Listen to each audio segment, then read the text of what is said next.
Okay, तो अब है सेकुलरिज्म, कम्युनलिज्म एंड रीजनलिज्म।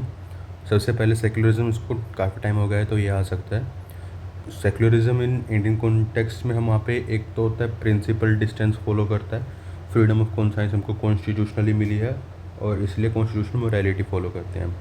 ठीक है, देन सिमिलैरिटी क्या है हमारे इंडियन और वेस्टर्न में, हम दोनों ही थियोक्रेसी को नहीं मानते, दोनों में ही इक्वालिटी बिफोर लॉ इम्पोर्टेंट है, नॉन डिस्क्रिमिनेशन है दोनों में ही, दोनों में फ्रीडम है, इंडिविजुअल के लिए तो एटलीस्ट है दोनों में।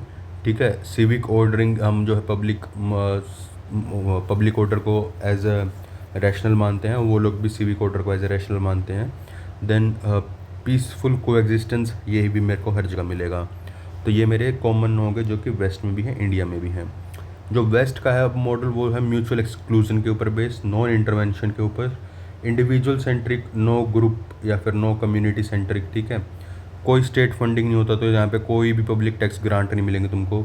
नेगेटिव लिबर्टी, यानी कि जो स्टेट है वो बिल्कुल भी इसमें इंगेज नहीं करता, खुद को बैरियर बना के रखता है। ठीक है, नेगेटिव लिबर्टी यहाँ पे, इंडिया में पॉजिटिव लिबर्टी होगी।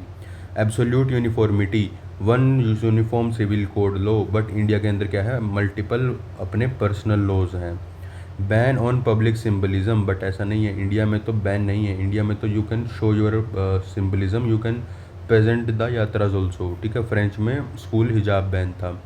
यहाँ पे मोनो रिलीजियस कॉन्टेक्स्ट है कि वहाँ पे सिर्फ क्रिश्चियन का ही था ज़्यादातर, इसलिए वो लोग इसको कर पाए, बट हमारे यहाँ पे मल्टी फेथ कॉन्टेक्स्ट था।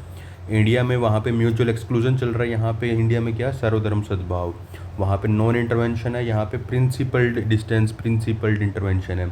उनके इंडिविजुअल सेंट्रिक है, हमारे कम्युनिटी सेंट्रिक है। वहाँ पे जो है नो, कोई भी पब्लिक टैक्स नहीं था, यहाँ पे स्टेट फंड करता है ऑल रिलीजियस इंस्टीट्यूशन को फेयरली। नेगेटिव लिबर्टी था, हमारे पॉजिटिव लिबर्टी है, हम एक्टिवली असिस्ट करते हैं, एक्टिवली रिफॉर्म करते हैं। वहाँ पे जो है एब्सोल्यूट यूनिफॉर्मिटी था, हमारे यहाँ पे पर्सनल प्लूरल लॉज है बेसिकली। ठीक है, उसके बाद में यहाँ पे बैन ऑन पब्लिक सिम्बलिज्म, जबकि हमारे यहाँ पे सिम्बलिज्म कर सकते हैं। वो जो है स्ट्रिक्ट इंटरनल रिफॉर्म्स होते हैं यहाँ पे, जो वेस्टर्न है वहाँ पे सिर्फ इंटरनल रिफॉर्म्स हो सकते हैं, बट हमारे तो जुडिशियल रिफॉर्म्स भी हैं। Practice of essential practices, okay, doctrine of essential practices, Shirur Murti case. Multi religious context होगा, यहाँ पे मोनो रिलीजियस कॉन्टेक्स्ट था वहाँ पे। अब कॉन्स्टिट्यूशन के कौन कौन से आर्टिकल है, आर्टिकल 25, 5 का स्क्वायर, जो मेरे को देता है प्रोफेशन, पाँच पाँच चीज़ें देगा ना। 5 में क्या आएगा, conscience, profession, practice, propagation of religion. ये 5 चीज़ें देगा, क्या, conscience, practice, profession, propagation, profession, practice, propagation of religion. 25 वाला 4 चीज़ें देगा, 5 मुझे ऐसे याद नहीं आएगी। ठीक है, वैसे 4 हैं, वो भी होता है। देन आर्टिकल 30 जो है, ये माइनॉरिटीज़ को पावर देता है इस्टेब्लिश करने का एंड रेगुलेट करने का अपना एजुकेशन एडमिनिस्टर। ठीक है,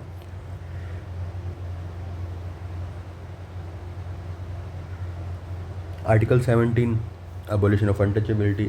आर्टिकल 51A, इसके अंदर ही हमको जो है हारमनी, फ्रेटर्निटी, ये बना के रखने को बोला गया है। ठीक है, and preserve rich culture.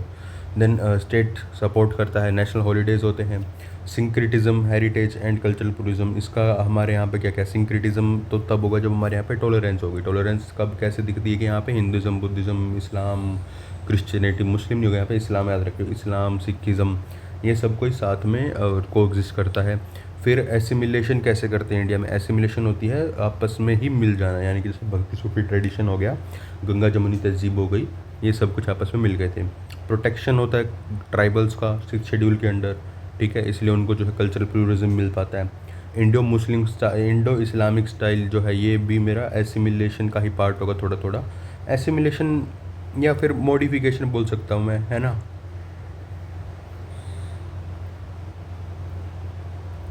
Ganga Jamuni तहजीब बता ही दिया था। अब 5th पे आते हैं हम, judicial intervention versus religious autonomy. Tension points क्या है, जैसे सबसे पहले तो अगर कोई भी ऐसा रिफॉर्म आता है तो वो होता है अटैक ऑन आवर हेरिटेज। ठीक है, attack on our heritage, challenge over old practice, challenge over culture. Government जो है हिंदू में टेम्पल को कैसे मैनेज कर रही है, एसेंशियल प्रैक्टिस, शिरूर मठ केस, शिरूर मूर्ति के नहीं, शिरूर मठ केस। ठीक है, सबरीमाला वर्डिक्ट आया था, यहाँ पे जुडिशरी ने इंटरवेंशन किया था सबरीमाला में। गवर्नमेंट जो है हिंदू टेम्पल्स को लेके बैठी हुई है। फिर ट्रिपल तलाक बैन, ये भी जुडिशरी ने किया था, बाद में गवर्नमेंट लॉ लेके आई इसके ऊपर। फिर बैन ऑन जलीकट्टू, यूसीसी के ऊपर गवर्नमेंट का पुश लग रखा है अभी। सुप्रीम कोर्ट ने बैन कर दी थी fire character during Diwali. Height जो थी लिमिट कर दी थी दही हांडी के लिए। ठीक है, फिर socio political exploitation and contemporary friction क्या, जैसे सबसे पहली बात तो सेकुलरिज्म में हम क्या देखते हैं, पॉलिटिसाइजेशन होता है, ये हमको पता है, ये कंट्रोवर्सी हो जाती है, पॉलिटिकल वोट बैंक्स के लिए यूज़ करते हैं, पॉलिटिकल मोबिलाइजेशन के लिए यूज़ करते हैं, ठीक है, बार्गेनिंग पावर के लिए यूज़ कर देते हैं कई बारी।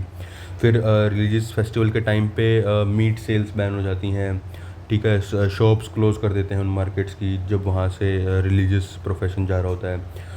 Right to profess is misuse for this forced conversion. Then communal polarisation, identity clashes होंगे, ठीक है, तो पोलिटाइजाइजेशन होता है मेरे को पता है। दूसरा, अलग अलग धर्म के लोग आ गए तो वहाँ पे कम्युनल क्लैशेस भी होंगे। फिर अगर एक धर्म का कुछ यात्रा निकल रहा है तो दूसरे धर्म वाले को वहाँ से रिमूव कर देते हैं या फिर उनको रिस्ट्रिक्ट कर देते हैं फॉर टाइम बिंग अपना जो प्रोफेशन है उसको फॉलो करने से। ये हो गया। अब और लास्ट में क्या था, राइट टू प्रोफेस जो था ये फोर्स्ड कन्वर्जन करते हैं, ठीक है। ओके, इनको अगर कॉन्टेक्स्ट में समझे तो ये आ जाएगा हिंदुज़म पे, ये आ जाएगा इस्लाम पे, ये आ जाएगा क्रिश्चियनिटी के ऊपर, और ये हिंदू मुस्लिम का है ही, ठीक है। Strategic solution and way forward क्या है, promoting interfaith and interfaith dialogue for reform from within. T N. Madan ने बोला था या नहीं बोला मुझे कोई फ़र्क नहीं पड़ता, हमको तो पता है कि मदान ने बोला था, कि मदान ने क्या बोला कि यार तुम इंटरफेथ और इंटरफेथ डायलॉग्स कर लो, वहीं से तुम्हारा सॉल्यूशन आएगा, अदरवाइज़ नहीं आ सकता, तुमको विद इन रिफॉर्म करने पड़ेंगे। अब नेक्स्ट है मेरा कम्युनलिज्म। कम्युनलिज्म क्या बोलता है बेसिकली, कम्युनलिज्म T.A. Oman, ये क्या नाम है, T.K.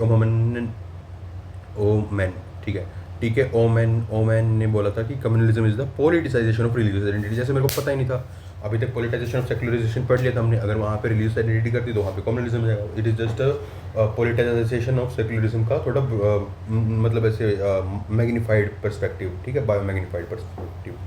3 एलिमेंट होते हैं कम्युनलिज्म के अंदर। पहला तो होगा वहाँ पे एक ग्रुप होना चाहिए, एक रिलीजियस ग्रुप होना चाहिए जिसके कॉमन सेकुलर इंटरेस्ट हों, ठीक है। जब उनके कॉमन इंटरेस्ट होंगे, basically same political, same economic, same social interest होंगे, तो वो एक ग्रुप को फॉर्म करेंगे, वो एक सोसाइटी बनेगा, ठीक है।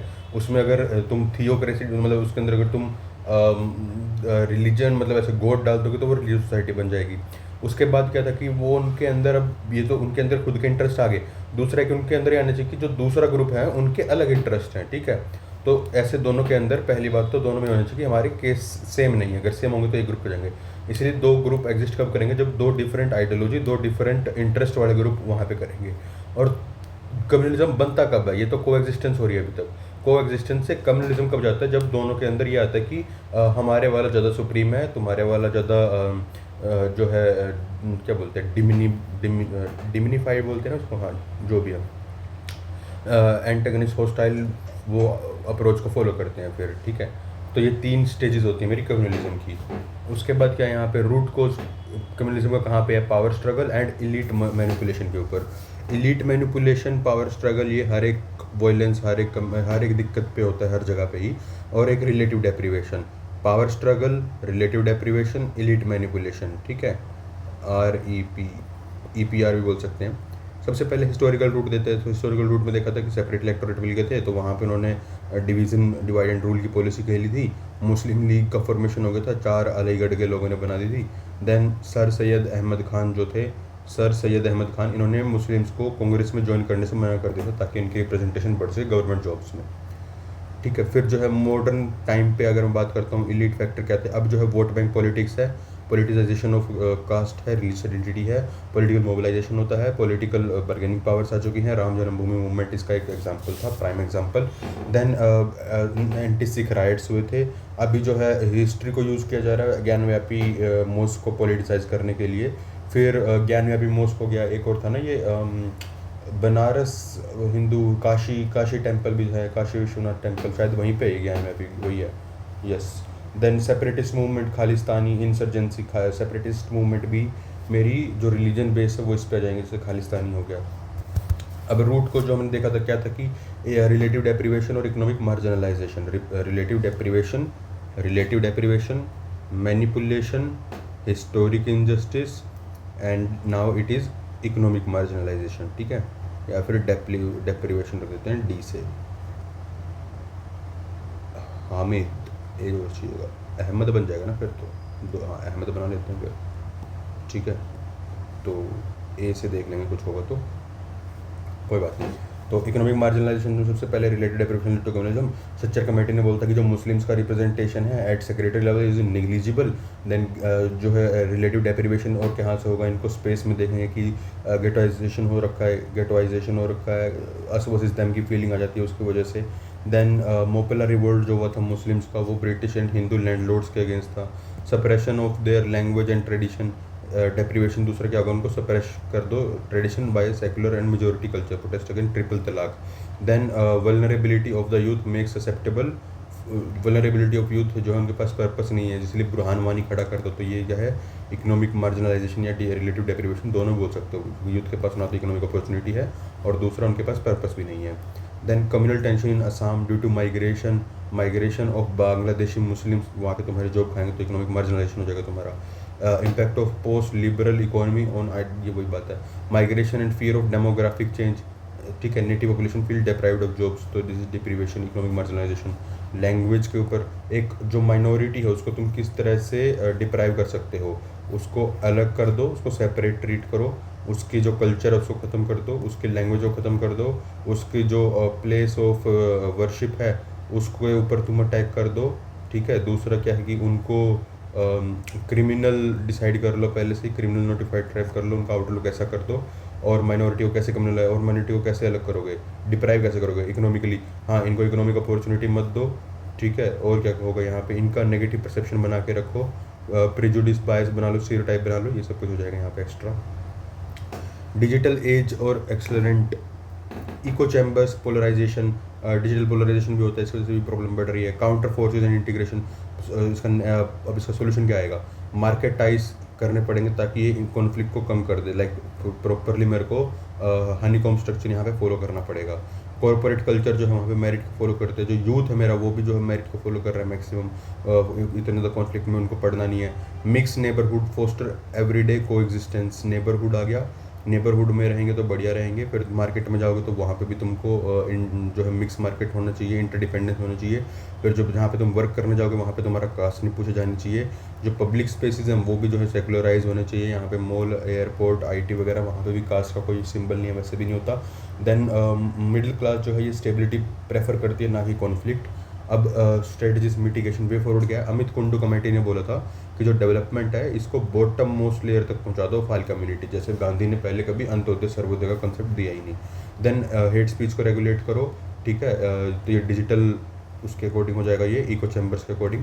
देन कम्युनिटी पोलिसिंग करो, फास्ट ट्रैक कोड बनाओ यहाँ पे ख़त्म करने के लिए। अब आगे लास्ट में रीजनलिज्म में क्या है कि डेफिनेशन कंसेप्ट एंड ये देख लेते हैं। सबसे पहले regionalism is the political social and cultural mobilisation of the people of a specific region rooted in the language culture history of और perceived neglect seeking greater autonomy recognition and resources.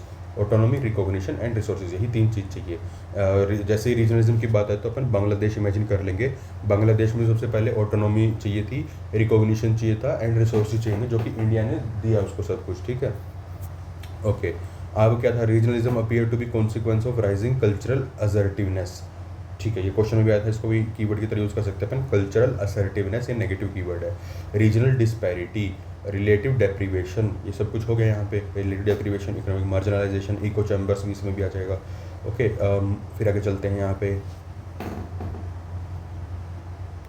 Okay, तो अब आगे regionalism पे आगे चलते हैं। Nature of the regional disparity किस चीज़ में हो सकता है, सबसे पहले तो एजुकेशन में हो सकता है, हेल्थ केयर में हो सकता है, स्टेट इंटरवेंशन, जैसे इनके जो इंडिकेटर अगर मैं देखूँ, जीडीपी, आईएमआर, लिटरेसी एजुकेशन हो गया, आईएमआर हेल्थ हो गया, जीडीपी इकोनॉमिक डेप्रीवेशन हो गया, ठीक है। ये तीनों वही चीज़ें हैं।